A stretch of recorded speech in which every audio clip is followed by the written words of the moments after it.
Então nós vamos entrar hoje no que muda nas premissas da empresa, né? Então toda empresa ela tem que ter as suas premissas bem definidas para poder aí sim fazer sua migração para a nuvem de uma forma mais tranquila e menos complexa, né? Então, será que a minha empresa ela tá pronta para a nuvem, né? Então, a maioria das empresas, quando você conversa com ela a respeito, se ela tem interesse de ir para a nuvem, se ela acha que está pronta, ela normalmente se diz que está pronta para a nuvem. Mas foi validada todas as premissas da empresa, né? Então tem que se perguntar, será que as premissas da empresa para essa migração estão todas validadas, estão de comum acordo com o negócio para poder ser migrada? Qual que é o cenário atual da empresa? A gente tem que entender qual que é o cenário atual da nossa empresa para poder subir para a nuvem. Será que a nossa infraestrutura de redes ela está muito bem preparada para isso? Será que está desse jeito aí a nossa estrutura de redes ou está muito bem preparada? Eu consigo migrar tranquilamente para a nuvem que eu não vou ter nenhum problema. Como é que está a questão dos meus servidores? Eu consigo fazer uma migração tranquila desses servidores para a nuvem?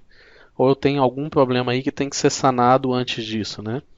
Minhas estações de trabalho, elas estão preparadas para estar integrando com a nuvem ou não? Eu tenho equipamentos aí que não suportam aplicações específicas, mesmo que seja via web, né? Eu tenho um sistema operacional que às vezes não tem integração nenhuma, eu não consigo utilizar. Como é que funciona essa questão também? Uma parte muito importante é a questão de licenciamento de software. Lembrando que quando a gente vai para a nuvem, dependendo do software que você utiliza, você precisa de ter o licenciamento na nuvem, né? Será que o meu provedor já vai me prover essa licença já no custo ou não? Posso levar a minha licença e reduzir esse custo? Isso tem que ser verificado também. Treinamento de funcionário. Meus funcionários estão preparados para a nuvem? Será que a empresa mudou a cultura a ponto de ter uma equipe preparada para prover a nuvem para os meus clientes internos e atuar da melhor forma possível sem dificuldades? Isso tem que ser levado muito a sério também. O que a gente bate na tecla muito, sistemas de segurança. Será que a minha empresa está bem moldada com a questão de segurança? Eu consigo ir para a nuvem e não vão ter um problema do lado da minha empresa relacionado à segurança? A gente tem que pensar nisso aí também e tomar bastante cuidado nisso. E também a questão de gerenciamento de mudança. Será que a gente tem uma organização, uma premissa muito bem trabalhada em cima de gerenciamento da mudança da minha estrutura da empresa para a nuvem? Ou eu estou fazendo de qualquer jeito isso?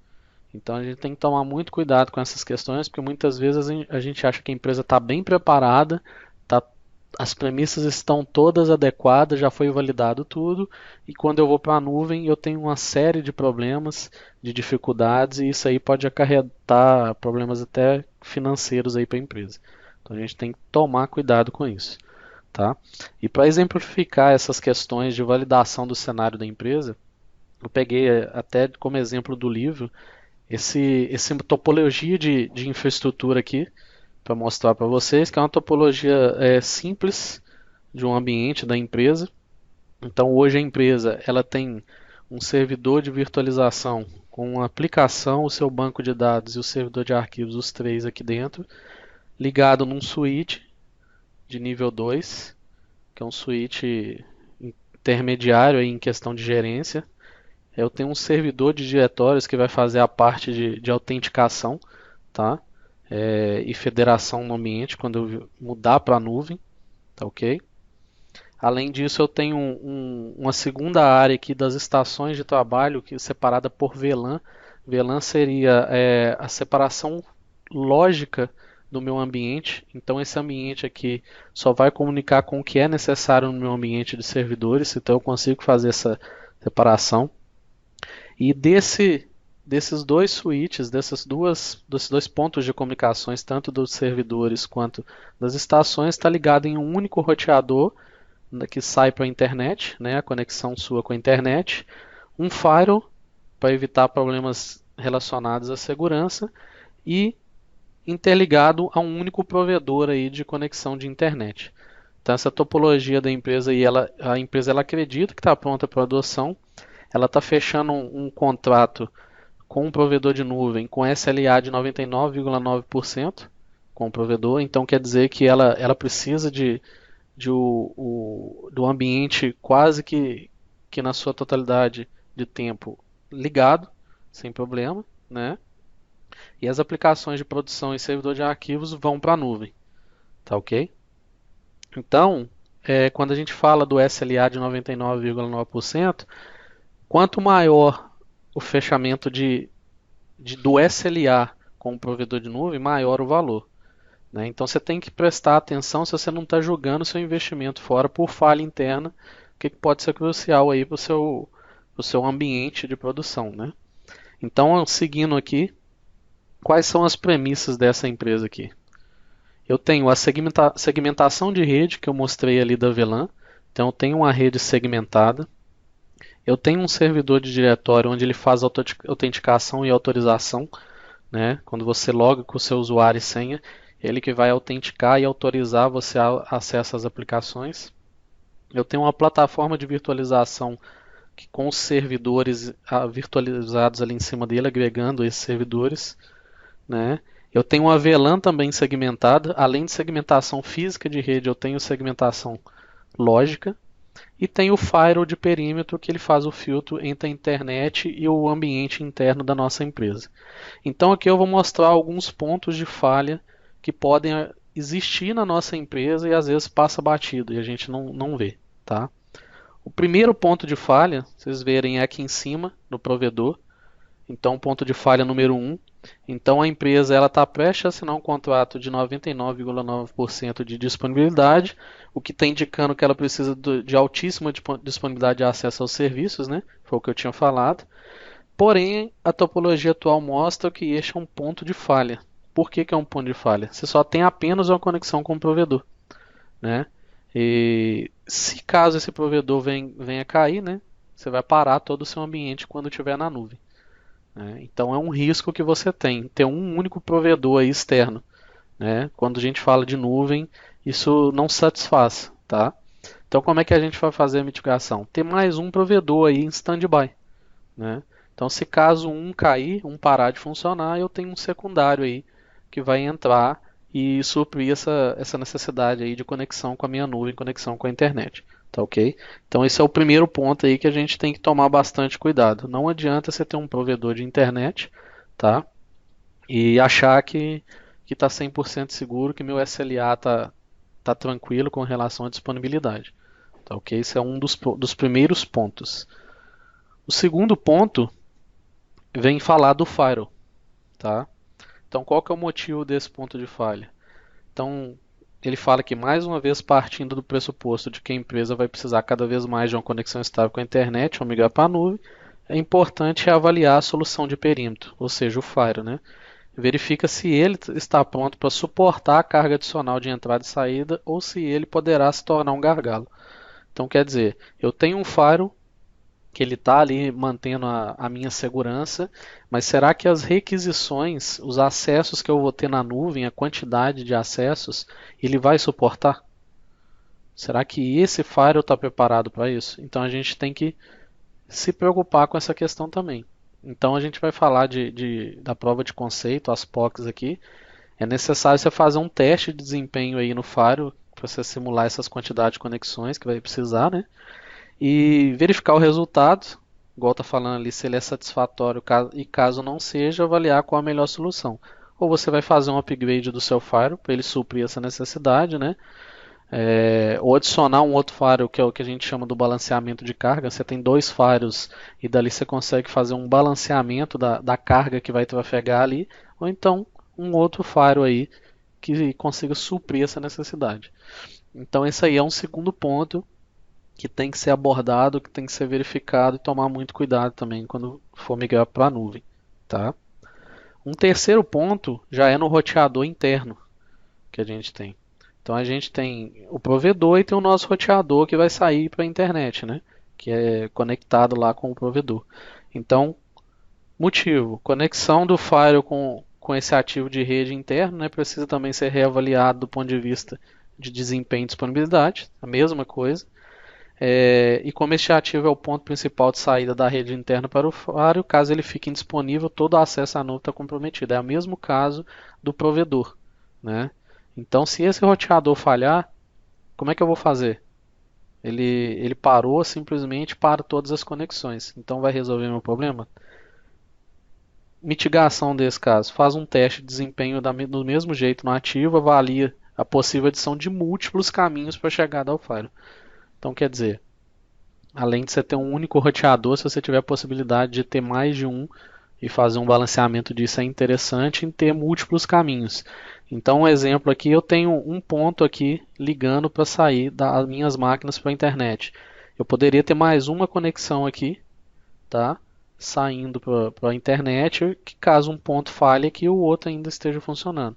Mas não resolve o problema de eu ter só um equipamento. Seria interessante eu ter mais de um equipamento, né? E o quarto ponto tem relação aos switches, os ativos de rede, né, onde fecha a conexão com os nossos equipamentos, tanto estações de trabalho quanto servidores, e dali sai para a internet. Então, os ativos de redes que estão conectando as estações e os outros servidores ao roteador central também precisam passar por uma reavaliação. Então, você tem que ver se esses equipamentos vão suportar a quantidade de requisições aí e de conexões, tá? Então, a mitigação que ele exemplifica aqui é de suma importância adicionar vários caminhos de rede. Então, eu posso ter mais de uma conexão aqui do switch, igual eu falei, né? Evitando looping. Você tem técnicas de fazer evitar um looping. O que seria? Você tem duas conexões aqui, mas ele fica fazendo looping uma conexão com a outra e não sai para lugar nenhum. Então você tem a possibilidade de fazer isso, tá? Em uma solução de alta disponibilidade, este é um pré-requisito básico e com a adoção da nuvem na empresa passa a se tornar crítico, né? Então, deixa de ser um pré-requisito e passa a se tornar crítico. Você tem que ter vários caminhos aí, você tem que ter equipamentos aí que vão atender, tá ok? Então, a questão relacionada à alta latência de rede, alto volume de dados armazenados, pode causar a degradação do tempo de resposta, né? E com isso você vai ter lentidão no seu ambiente, você vai ter reclamação dos seus clientes internos, tá? E com isso você pode ter perdas aí financeiras também.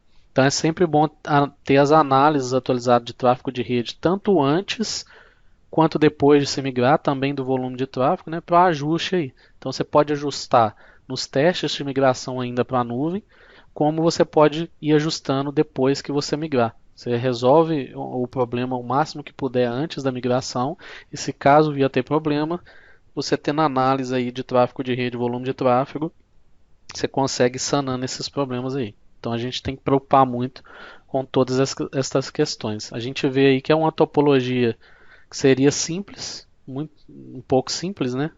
Não é nada complexo essa topologia, só que ela tem uma série de pontos de falhas no caso de você ir para a nuvem. Então você vai ter um problema aí quanto a isso. Tem que tomar muito cuidado, tá? Então o processo de validação que a gente fala, que uns chamam de POC ou Proof of Concept, que é a prova de conceito, ou piloto. É o que? É você simplesmente, ao invés de já ir para a nuvem, já levar tudo para a nuvem de uma vez, o seu ambiente de produção, você vai pegar e fazer testes. Você vai validar se aquele provedor de nuvem vai te atender, se as funcionalidades dele vão te atender, tá? Então eu quero mandar o meu ambiente de banco de dados e aplicação para a nuvem. O que eu faço? Normalmente a gente pega um ambiente de homologação, tá? De testes, leva para a nuvem, faz os testes todos de requisição e tudo mais. Com isso você evita problema com o provedor, no caso se o provedor vai te atender, e diminui aquela questão dos pontos de falha dentro da sua empresa. Você consegue identificar os pontos de falha e com isso já corrigir antes de decidir ir para a nuvem, né? Então, após identificar qual que é o modelo de nuvem, você faz esse processo de validação. Então, você vai decidir se vai ser IaaS, SaaS, PaaS, o que for, tá? Então, IaaS e SaaS é os que a gente fala mais da nuvem pública, né? Então, decidir, eu vou para IaaS ou eu vou para SaaS. Após identificar o modelo da nuvem, eu começo e inicio o meu processo de validação. ele tem que ser o mais próximo possível da realidade, que eu falei. Então, se você tem um ambiente de teste, homologação parecido com o seu ambiente de produção, então você leva esse ambiente. Se você não tem, é interessante você criar um ambiente na nuvem parecido, tá? Mas não é interessante você levar o seu ambiente já de produção crítico de cara para a nuvem, né? Porque você pode vir a ter problema e às vezes a migração vai ser frustrada e você acaba achando que o problema é na nuvem, no provedor de nuvem, que nuvem não serve, que nuvem não presta. Então tem que tomar muito cuidado com isso. Então a gente tem algumas estratégias sumarizadas de frases aí que pode te auxiliar nesse processo de validação, né? Então a primeira, identificar quais os segmentos da empresa que mais vão tirar proveito da migração para a nuvem, né? Então, dentro da minha empresa, quais áreas que vão tirar maior proveito nessa migração da nuvem? Quais áreas que vão utilizar mais? Então, já é um ponto a te ajudar a identificar o que é que vai para a nuvem para teste, né? Documentar quais as vantagens que serão obtidas pelo negócio e criar um planejamento, né? Então, documenta tudo. Quais que são as vantagens que eu vou ter? Cria um planejamento para esse processo de validação, tá? Para essa POC. Identificar as aplicações que serão validadas na nuvem e os usuários que utilizarão as aplicações. Então não adianta você virar e falar, eu vou migrar o aplicativo A ou B, mas tem que elencar quem são os usuários que vão utilizar. Será que essa prova de conceito que eu estou fazendo, eu estou afetando os principais usuários que utilizam essas aplicações? Então é bom a gente fazer um levantamento disso tudo e entender quem vai ser afetado, né? Se são os profissionais C e D que vão ser afetados e eles são os que mais utilizam as aplicações, é interessante você fazer essa validação com eles na POC para eles sentirem como é que está aí a utilização na nuvem, né? Identificar os recursos de TI que serão utilizados para dar suporte. Então não adianta só você identificar a aplicação, identificar quem são os usuários que vão utilizar as aplicações, se você não apontou quem são os profissionais de tecnologia que vão dar suporte nessa migração, tá? Então, eu estou fazendo uma migração de um ambiente Microsoft. Eu vou lá e pego o analista de qualidade ou analista de segurança da informação para fazer a migração. O cara não mexe com às vezes não mexe com parte técnica.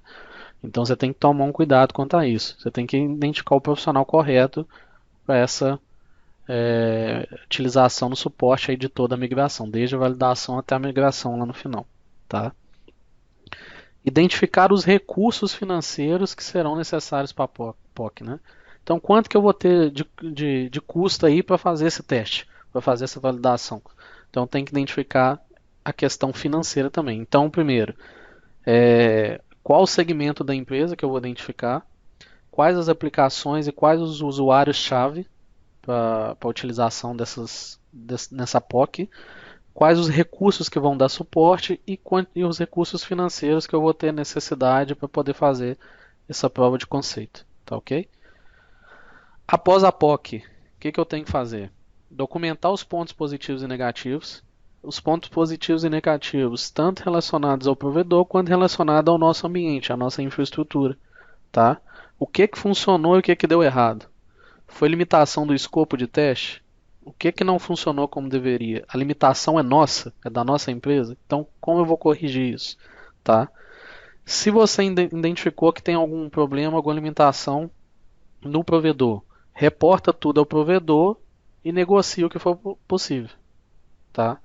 Então, até coloquei ali, desde que seja identificado que o problema foi do provedor. Então, você consegue identificar os problemas e conversar diretamente com o provedor. A gente sabe que a gente sempre quando tem uma POC, normalmente a gente tem um broker aí no meio. Então você vai alinhar com o broker que está te apoiando nessa POC para ele poder alinhar com o provedor. Tá ok? Durante a fase da POC, o que você tem que selecionar? As aplicações fáceis de migrar, tá? Então você tem que selecionar as aplicações que são mais fáceis de migrar. Então, se caso dê algum problema, você consegue voltar mais facilmente, mas que também tem o valor para o negócio. Não adianta você migrar um ambiente que não tem valor nenhum para o negócio, que seja muito simples, mas não vai mostrar a realidade da sua empresa. Na hora que você for migrar para a produção, você vai ver que você está migrando algo que não tem nada a ver com o que você precisava lá. Vai te dar problema. Então, tenta elencar esses dois pontos-chave, tá? O que não utilizar? Aplicações de alto risco para o negócio e aplicações de legado, né? Então, aquelas aplicações que têm um alto risco, você sabe que se você migrar ela agora, você pode vir a ter problema financeiro, que a gente fala aqui, de parada da empresa, evita. E aplicações de legado, aplicação que não está pronta para ir para a nuvem. Ela não está preparada para a nuvem, ela não está modularizada para a nuvem. Então você tem que tomar cuidado com isso também, tá? Então essa foi a parte inicial aí e a gente entra na migração das aplicações para a nuvem, né? Então dentro da migração das aplicações para a nuvem, a gente fala que é um projeto quase à parte da migração da infraestrutura, porque a aplicação tem que ser validada de identificar se a aplicação está de acordo com a nuvem para poder ser migrada, para poder funcionar na nuvem, né? Porque a maioria das aplicações hoje não estão adequadas. Então você tem aplicações aí legadas, aplicações que estão antigas, que se você enviar para a nuvem, ela não vai se integrar às APIs que tem hoje nos provedores e pode vir a dar problema no seu ambiente. Então a gente deu um exemplo aqui do fluxo comum de aplicação, que é a entrada, o armazenamento e a saída. Eu coloquei uma foto aqui de uma loja de CDs para exemplificar para vocês. Vocês imaginam uma loja de CD onde eu tenho a necessidade de ter um cadastro, né, tanto de cliente quanto de catálogo de CDs, tá? Eu tenho que ter o armazenamento desse catálogo todo de clientes e também tem que ter uma parte de saída, de controle da saída desses CDs alugados, na época existia, né? Ou comprados. Então, eu posso ter uma implementação rústica, uma implementação simples que vai rodar ali localmente mesmo, no meu servidor ou num computador simples para a loja. Mas eu posso ter uma implementação modularizada, mais otimizada e elástica para a nuvem. Porque se eu precisar de expandir rapidamente, essa aplicação já está pronta para isso e para ser feita automaticamente essa modularização dela. Então a gente tem que enxergar isso à frente. Às vezes a aplicação é muito boa, mas ela não está pronta para ser levada para a nuvem. Ela não está adequada à nuvem. Então isso ainda existe, é muito grande essa questão ainda. Então tem que ser vista, tá? Então tem que ter uma otimização de acordo com a linguagem. Então, dependendo da linguagem de programação que você utilizou, você já consegue otimizar o código e deixar ela de uma forma modularizada, né?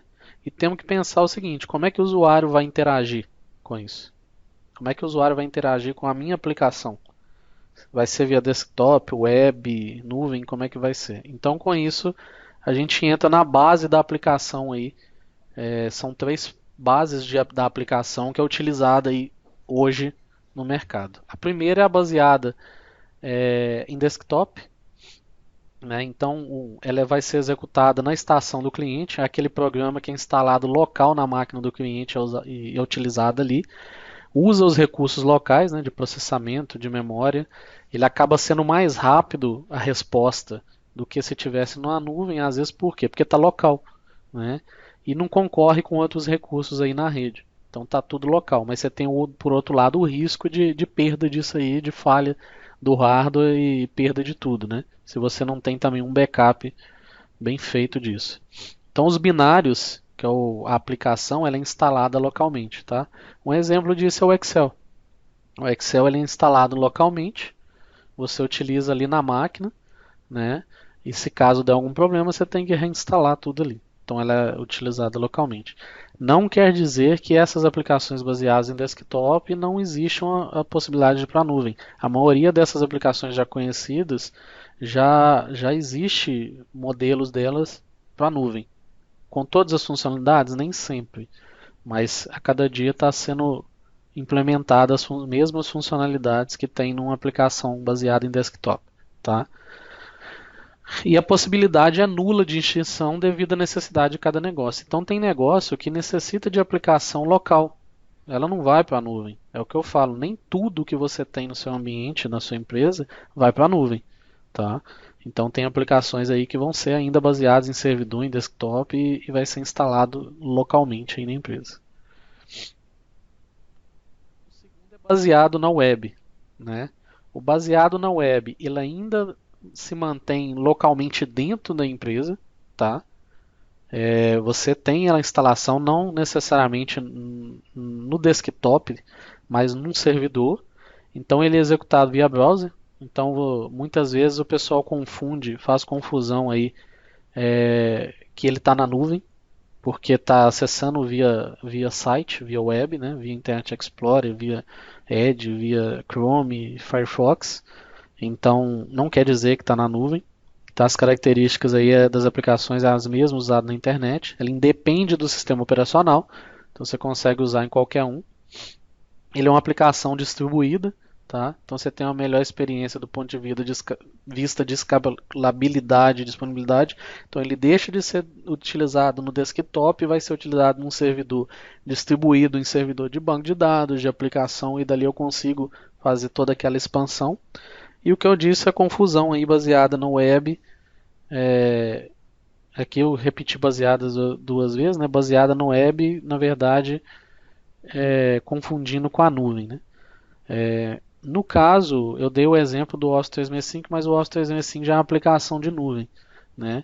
Eu quis dar um exemplo mais como web, que você já tem Excel, Word utilizando via web, mas no caso do Office 365 você já está com ele na nuvem. Você poderia ter uma sua aplicação, vamos dar um exemplo, Proteus.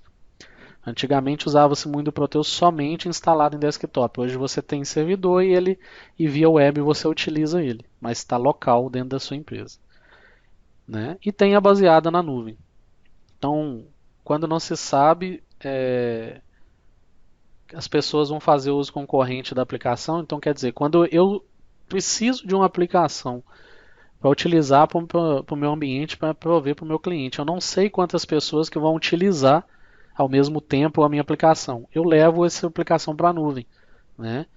Então, quando não se sabe quantas pessoas vão fazer o uso concorrente da aplicação, eu levo para a nuvem. Então, eu não sei o número de usuários, a aplicação suporta crescimento automático e eu não vou comprometer a experiência final. Eu coloquei essa imagem aqui como exemplo da Copa.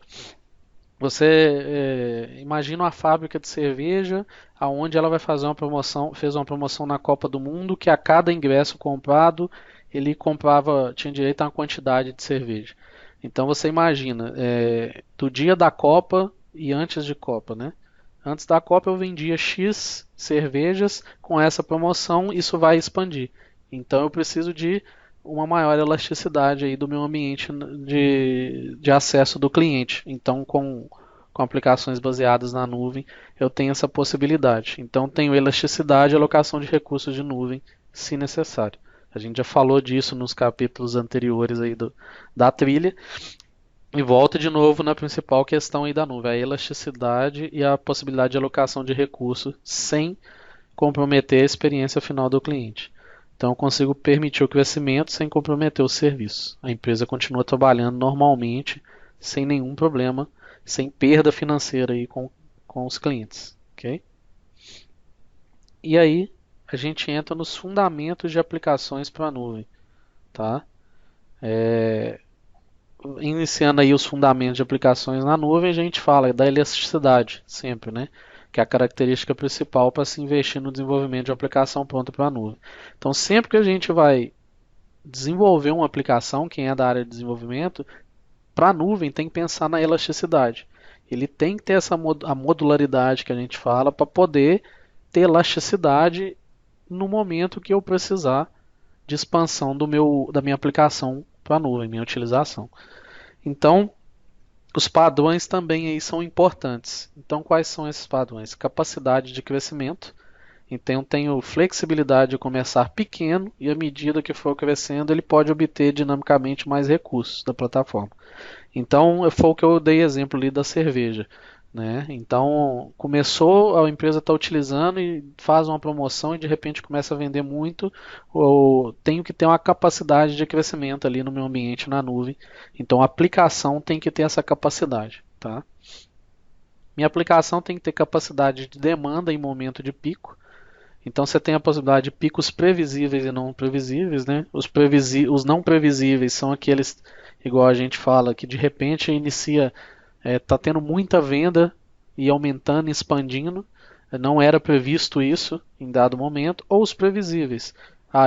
O que eu dou sempre exemplo do Black Friday. Já está previsto que no dia do Black Friday vai vender mais. Então tem que ter essa capacidade de demanda nos momentos de pico. Então eu consigo ter a capacidade de elasticidade e demanda dinâmica de recursos. Então se a aplicação ela é projetada para X, ela tem que ter flexibilidade para X mais 100. Então se hoje vende 1.000, eu tenho que conseguir vender 1.000.000, né? Então sendo previsível ou não. Então meu ambiente na nuvem tem que ter essa possibilidade. A aplicação da nuvem que a gente está falando aqui tem que ter essa possibilidade. Ela tem que prover isso para mim de forma dinâmica e automática. Eu não posso ficar à mercê e dependendo de eu ter que mudar a minha aplicação, meu código, parar o ambiente para poder resolver essa questão. Então isso já tem que ser previsto aí nas aplicações. Capacidade de processamento periódico. Então, realocação de recursos rapidamente, facilmente, né? Então, se você está num ambiente IaaS aí, por exemplo, eu preciso realocar recursos rapidamente. Eu tenho que ter essa capacidade. Eu tenho que ter um entendimento maior de negócios e com isso eu vou ter um entendimento maior dos padrões de comportamento da minha aplicação. Tá? Isso não só para quem é de desenvolvimento, mas quem é de infraestrutura, quem é de negócios, tem que entender isso. Então, se eu entendi bem o negócio, eu vou entender quais são os padrões de comportamento aí que eu vou ter no decorrer da vida aí da empresa, né? Então, as áreas de negócios e de tecnologia têm que atuar como parceiro e não como um cliente. Então, não é a área de tecnologia que é cliente da área de negócio e de negócio da cliente da área de tecnologia. Tem que ser uma parceria, porque senão a gente não vai ter esse entendimento do negócio e dos padrões de comportamento. Então, essas oportunidades devem ser captadas por ambas as partes. Não só um lado tem que captar essas oportunidades. Tem que estar essa integração. Por isso que coloquei a imagem do quebra-cabeça. Tem que estar junto aí, atuando em conjunto, cada dia mais. Não tem espaço mais para aquela questão de falar que o problema é do outro. Tá? A gente tem que trabalhar em conjunto. Todo mundo trabalha na mesma empresa e o final ali, o retorno que a gente quer é o retorno financeiro para a empresa e, consequentemente, a gente manter-se no emprego e crescendo. Então, tem que trabalhar em conjunto. Ok? Então, continuando aqui, a gente entra no desenvolvimento de aplicações para a nuvem. Né? Como é que funciona o desenvolvimento dessas aplicações para a nuvem? Então, eu tenho que ter a capacidade de desenhar aplicações que não sejam baseadas no estado ou simplesmente stateful apps, que eu vou explicar aqui o que é. Então esse é um dos fundamentos essenciais para desenvolvimento na nuvem. Deixar de stateful apps para stateless, que eu vou mostrar aqui. Então tenho regras embutidas na própria aplicação, né? Mantém o estado da conexão com o servidor de destino. Esses são problemas do stateful, tá? Então, problemas para aplicações baseadas no stateful, quando já está na nuvem, eu não tenho garantia de que o mesmo servidor de destino da requisição vai estar disponível para responder a chamada. Isso aqui é o modelo stateful. Como é que funciona? Eu estou na minha máquina e acesso um site. Então eu fiz uma requisição para o servidor web. Esse servidor web vai fazer uma requisição para o banco de dados pedindo as informações. Ele vai ter a resposta para o servidor web e o servidor web te responde. Então eu quero abrir o site da Sysmap. O servidor web vai pedir o banco de dados, os dados para trazer de informações que eu pedi. Ele vai ter a resposta e vai trazer de volta. Então o stateful faz isso. Mas na nuvem nem sempre eu vou ter a garantia que esse servidor aqui ou esse são os mesmos. Tá? Eu não consigo manter isso. Então eu preciso do ambiente que a gente chama de stateless. Isso para quem é desenvolvedor tem que ter isso em mente. Então o stateless ele é ideal para utilizar a aplicação sem manutenção de estado. Tá? As aplicações não requerem que os objetos sejam mantidos durante as chamadas para o servidor. Então se eu voltar aqui, ele mantém aqui a requisição para depois ter a resposta e voltar. Então não tem essa necessidade no stateless. Tá? E ele funciona dessa forma. Né? Eu tenho a requisição, agora eu estou fazendo a requisição aqui. O servidor web ele é stateless, não é stateful mais, ele vai pegar ou atualizar a informação aqui, já vai ter a resposta do app server que é stateful, tá? E responder. Aqui dentro eu tenho uma sincronia desse app server com a base de dados o tempo todo, escritas e leituras, escritas e leituras. Então eu não tenho que esperar chegar o pedido aqui para voltar. Eu já votei isso aqui, tá? Aqui tem sincronia o tempo todo, então é mais rápido. Eu não tenho essa necessidade de garantia da base aqui embaixo ser o mesmo servidor, tá ok? Então as aplicações têm que deixar de ser stateful para stateless apps, tá ok?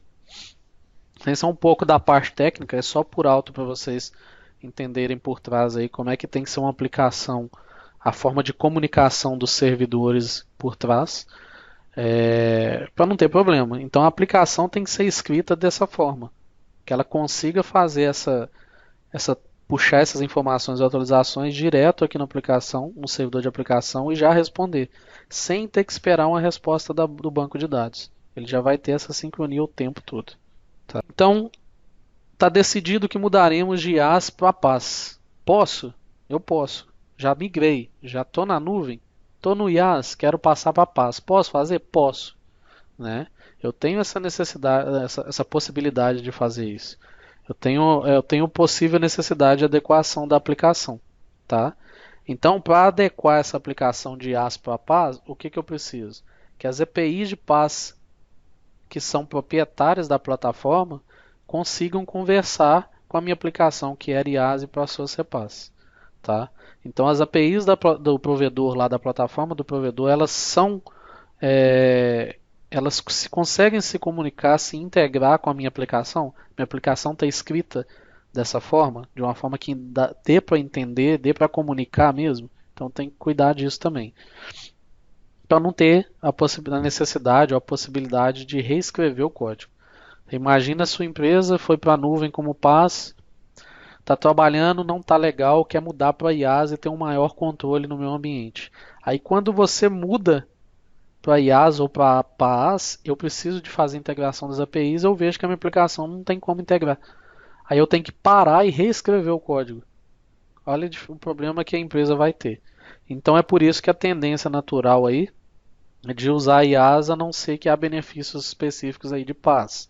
Então a maioria das empresas acabam utilizando IaaS, tá? Não só por questão de valores, porque às vezes o valor que ela vai pagar para PaaS não é nem 1% do que ela já paga hoje, já tem de estrutura, então vale a pena. Mas a maioria das empresas aí, a tendência natural é ir primeiro para IaaS e talvez ir para PaaS depois, se vê que é necessário. Tá? Então, quais são os elementos a serem avaliados para aplicações do modelo IaaS? Decidir ir para a infraestrutura como serviço. Eu quero subir o servidor, fechar a VPN de comunicação com o meu ambiente, instalar a aplicação, instalar o banco de dados para estar funcionando. Então, o que eu tenho que avaliar aí? Quais são os elementos que eu tenho que avaliar? Primeiro, o preço é a forma de pagamento. Então, tem que saber se vale a pena mesmo sair para PaaS, de PaaS para IaaS ou do ambiente local mesmo para IaaS. Qual que é o preço e a forma de pagamento? Né? Alguns dão opção até de boleto, então depende do provedor aí. O SLA de disponibilidade, que a gente já falou anteriormente, né? Qual que é o tempo de disponibilidade aí dos serviços e quanto tempo que a empresa consegue me dar o suporte e voltar ao meu ambiente em caso de problema do lado dela, né?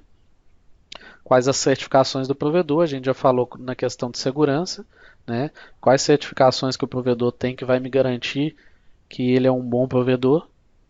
Custo de transferência de dados, isso é muito importante. Há provedores, normalmente se tem um custo com transferência de dados do seu ambiente de nuvem com o seu ambiente local ou para fora. Então, tem empresas, provedores que cobram pela entrada de informações para dentro da nuvem, para dentro do seu ambiente na nuvem, e outros cobram pela saída de dados. Então, você tem que entender o que é melhor para você desses lados, seu custo de entrada ou de saída, né, e qual que é o provedor que vai te cobrar dessa forma, da melhor forma que você achar necessário. Tá? Falei ali do suporte no SLA, né? Então qual que é o nível de suporte? E o monitoramento. tá dentro do pacote ou eu preciso contratar a parte para ter o monitoramento? A maioria dos provedores, o monitoramento um pouco mais proativo, ele é cobrado à parte, mesmo que seja valores irrisórios. Ele te dá uma parte desse monitoramento de graça, né? Só que quando você quer algo a mais, é cobrado. Então você tem que entender isso no provedor, tá ok? Tá bom, e agora?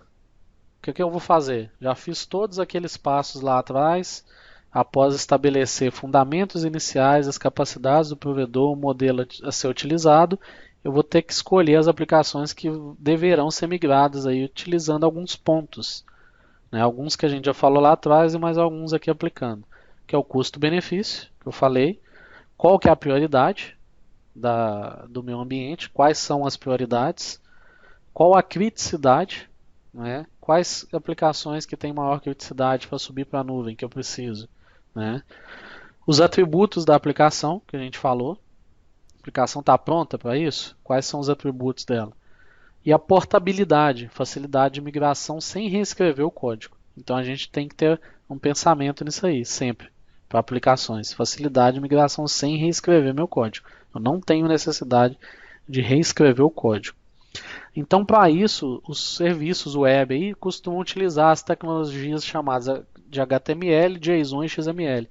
Usar arquivos HTML, JSON e XML para fazer integrações na nuvem, né? Até com as APIs. Então, eles são inerentes aí ao modelo de computação, seja ele IaaS, PaaS, tá? Então, qualquer um dos dois aí, ele vai trabalhar normalmente com HTML, JSON ou XML, tá? Então, vocês podem ficar tranquilos que hoje os principais players já utilizam isso, tá? Então é mais simples a integração, ok? E por fim, a gente vai enumerar os desafios e riscos, né? Então, depois disso tudo que eu fiz com a minha aplicação, dessas identificações todas, a POC, eu preciso enumerar os desafios e os riscos para a minha migração. Então a gente sempre inicia falando que nem todas as aplicações são passíveis de ser migradas para a nuvem. Então isso eu até frisei ali, nunca é demais para lembrar. Então nem toda aplicação que você tem vai ser passível de migrar para a nuvem. Você vai conseguir migrar para a nuvem. Algumas não têm necessidade de migrar, vai manter dentro do seu ambiente. Outras você vai ter possibilidade e vai ser interessante ou necessário migrar para a nuvem, tá? Então, coloca sempre como quando vocês vão buscar a questão de aplicações para os clientes, para migração para a nuvem, tem que identificar bem aqueles pontos para validar se vai ser necessário ou não migrar a aplicação para a nuvem, se vai poder migrar ou não. Então, quais os desafios durante a migração para a nuvem? A gente tem alguns desafios para a migração para a nuvem. Então, o que eu tenho a minha computação em nuvem, eu tenho aqui a minha aplicação, tá? E aqui vem todos os desafios que eu tenho para migração à nuvem. Eu tenho a questão de conformidade com os regulamentos. Se eu posso colocar a minha aplicação fora de um data center que não esteja no meu país. E tem outras conformidades, questões de segurança também. O treinamento de pessoal, que a gente falou.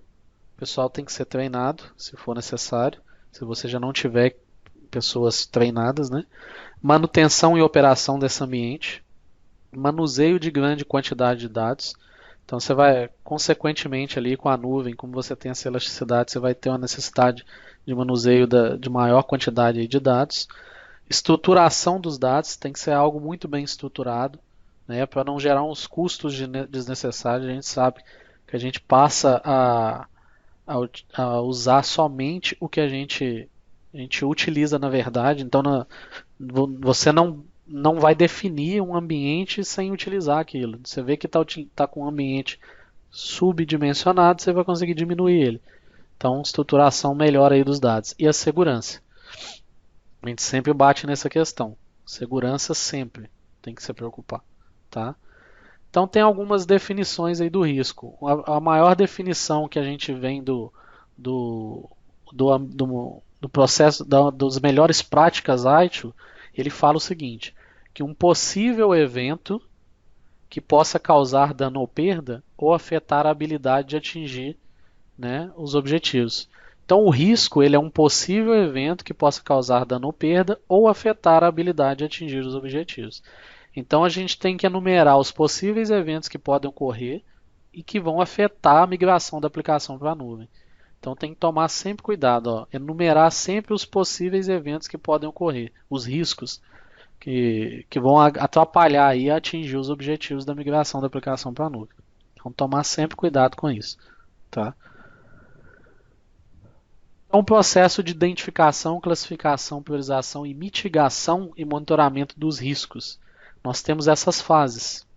Então tem a primeira fase de identificar os riscos, depois classificar os riscos, priorizar quais são os principais riscos, mitigar, corrigir esses riscos que a gente classificou e priorizou, e depois monitorar para que não ocorra novamente os riscos. Então tem uma planilha aqui, uma tabela que a gente costuma utilizar como exemplo desses processos aí, tá? Dos riscos. Então a primeira fase é a identificação. Então qual que é a descrição? Assegure que todas as partes envolvidas na migração tenham a chance de se manifestar durante a fase. Isso é importante. Não é só uma equipe que vai se manifestar relacionada aos riscos. Tem que envolver toda a empresa. Então não apenas a TI tem que estar envolvido, mas os usuários da aplicação, o gerente dos usuários, todas as áreas que possam indicar possíveis riscos, caso tal aplicação fique indisponível ou não opere de forma devida. Então a gente tem que envolver a todos para identificar quais são os riscos. Tá? A segunda parte vem a classificação.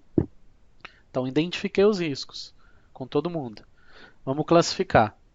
Então vou enumerar cada um dos riscos em uma lista e classificá-los com seus devidos atributos principais que são disponibilidade, integridade, segurança e desempenho.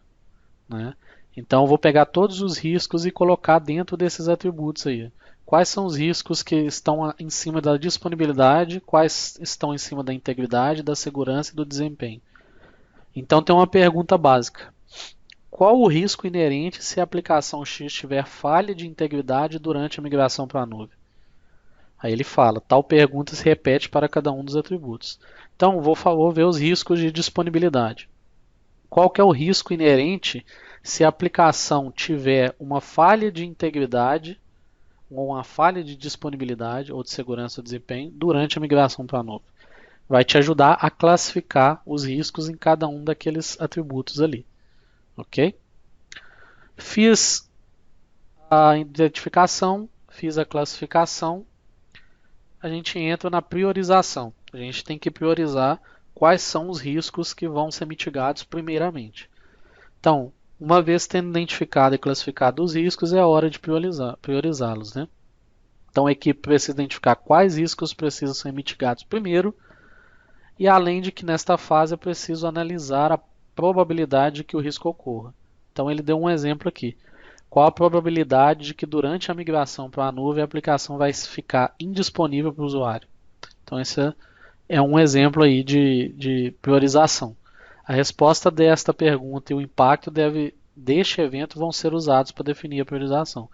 Então, se o impacto for alto, ele vai consequentemente vai ser um dos priorizados. Se for baixo, não vai entrar como prioridade agora. Mas se for mediano, vai bater com os demais para ver se ele vai entrar ou não como priorização. E por fim, a gente entra nas duas, que é a mitigação, que é onde eu vou pegar os riscos priorizados, né, vou ver o que pode ser feito para reduzir a probabilidade do risco, né, para ele ocorrer ou não. E você vai enumerar todos os possíveis riscos aí, todas as probabilidades de que o risco ocorra, para poder corrigir o problema. Identificou quais são as probabilidades, corrige isso, tá? Você pode corrigir isso aí no momento da prova de conceito também. É bom identificar antes isso tudo e mitigar antes de ir para uma prova de conceito, mas pode acontecer ali na prova de conceito de ainda ter que mitigar algum risco.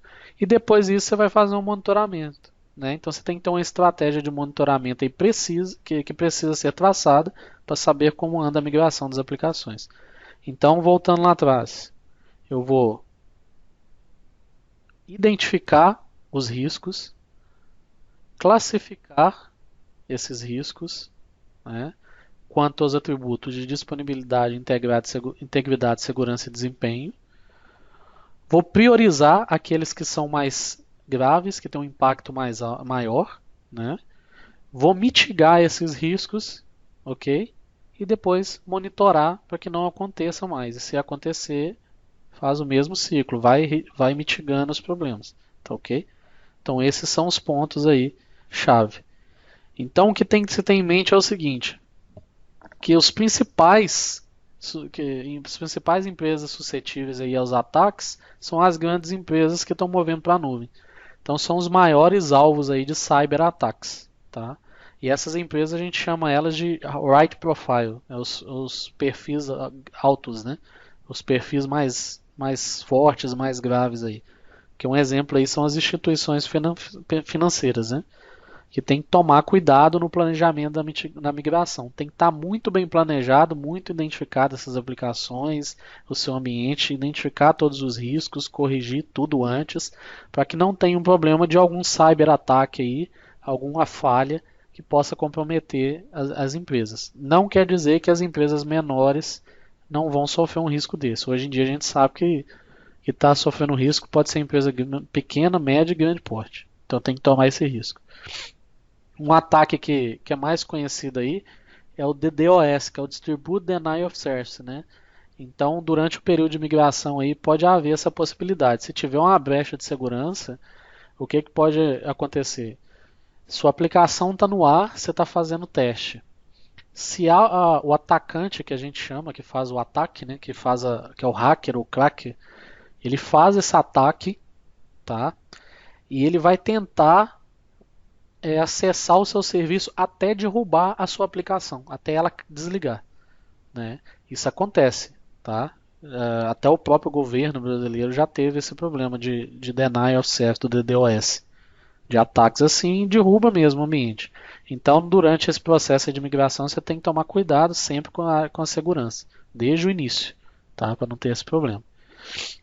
Então, é importante entender, né, a política de saída oferecida pelo provedor de serviço de nuvem, e uma opção de saída é reorganizar os dados de volta para a empresa, que é a técnica chamada de rehost in-house.